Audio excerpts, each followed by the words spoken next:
In the 2nd century AD, the Emperor Hadrian was one of Rome's most passionate admirers of all things Greek. Hadrian didn't just repair bits of Athens, he claimed the city for himself. This is the Arch of Hadrian, and there still, just above the archway, you can read a text. It says simply, "This is the city of Hadrian."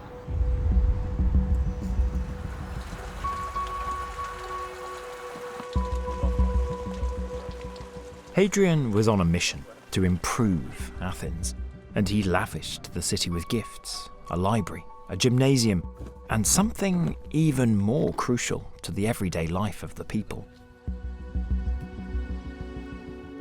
And that's what brings me here to the site of the modern Olympic Village. I'm going to explore a feat of Roman engineering. Which means going underground again. Tim, how are we looking? It's good.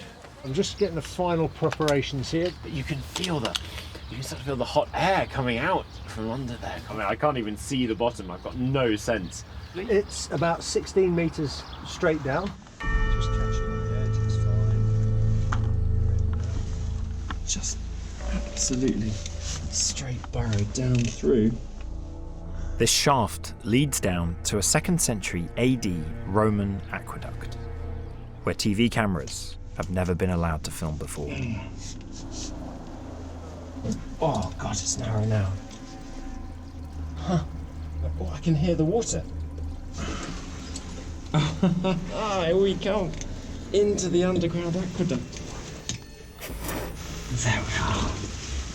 God, not even room enough for me to stand sideways. I've got my torch.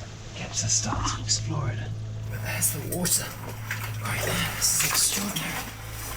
Oh man, I'm stuck. I am actually stuck. I have to go more on my side. It feels like you can see now the passageway just opening up behind me. It's just going dead on.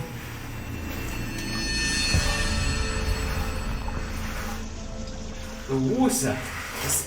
It's cold, it's fresh, it's got that mountain feel to it. You can see it's doing its job, bringing the water from the hills around Athens right into the centre. I'm just trying to imagine the lives of the people who were actually cutting this out of the sheer rock. I mean, absolutely appalling conditions. I'm wondering whether I keep seeing these, they're sort of a little shelf. This was how they managed to see down here and what they were doing. They had the small oil lamps, like the torch, I can put it here, just giving them enough, a flickering light by which to hack away at the solid rock in front of them.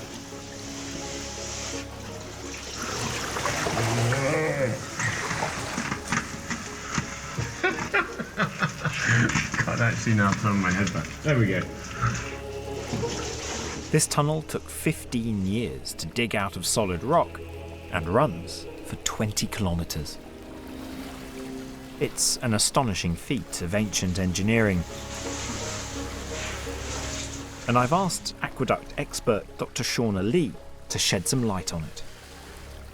So Shauna, how did they go about building such a project so deep underground? They would dig vertical shafts something between 33 and 35 meters apart and dig towards each other and ideally meet each other. What happens if you don't meet first time? So you have to do a little S-curve to sort of get it Just together. Like this one we've yes, come through. exactly, right there.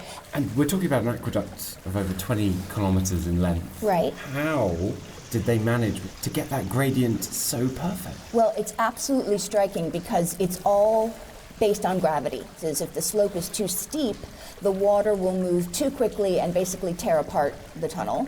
And if it's too shallow, the water won't move. And here it is, still flowing beneath our feet. Absolutely. Almost 2,000 years later. It's amazing, isn't it? Oh, and this section's even narrower. Aqueduct's getting lower and lower. I'm having to go actually down on my knees right into the water. Oh.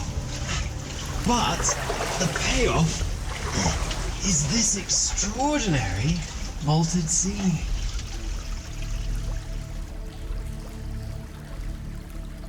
at these unusual markings.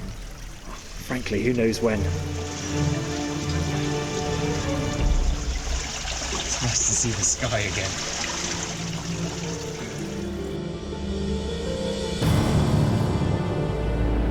The scans reveal the aqueduct in amazing detail.